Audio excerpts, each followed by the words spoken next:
ప్రభుత్వం తీసుకొచ్చిన labour code చట్టాలను రద్దు చేయాలని డిమాండ్ చేస్తూ కార్మిక సంఘాలు ర్యాలీ నిర్వహించాయి. దిల్సుఖ్ నగర్ నుంచి ఇందిరా పార్క్ వరకు భారీగా కార్మికులు, ఉద్యోగులు పాల్గొని నిరసన వ్యక్తం చేశారు.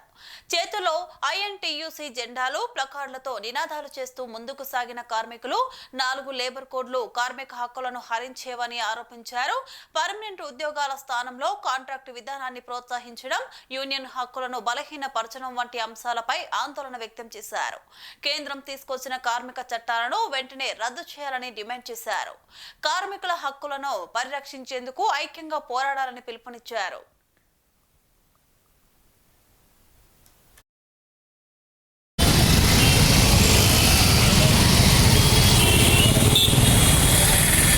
Ramakrishna Reddy, Telangana state all private transport drivers and workers union general సెక్రటరీని, అలాగే రంగారెడ్డి జిల్లా ఐఎన్టీసీ అధ్యక్షులు కూడా.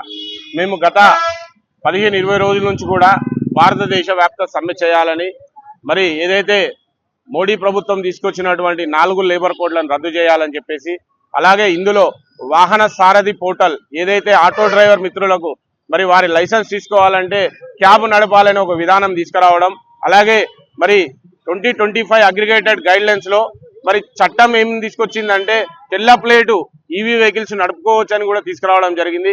వాటన్నింటినీ రద్దు చేయాలని చెప్పేసి, అలాగే కార్మిక విధానాల్లో 2019 మోటార్ వెహికల్ యాక్ట్ ఏదైతే తీసుకొచ్చిరో దాన్ని కూడా రద్దు చేయాలని చెప్పేసి all India national trade unions కు సంబంధించినటువంటి అధ్యక్షుడైనటువంటి ఐఎన్టీయూసీ డాక్టర్ జి సంజీవరెడ్డి గారి ఆదేశాల మేరకు ఈ రోజు 12వ తారీఖు భారతదేశ సమ్మె, అలాగే మరి ఇందిరా పార్క్ వరకు ర్యాలీ పోవాలని చెప్పేసి కూడా ఒక నిర్ణయం తీసుకోవడం జరిగింది.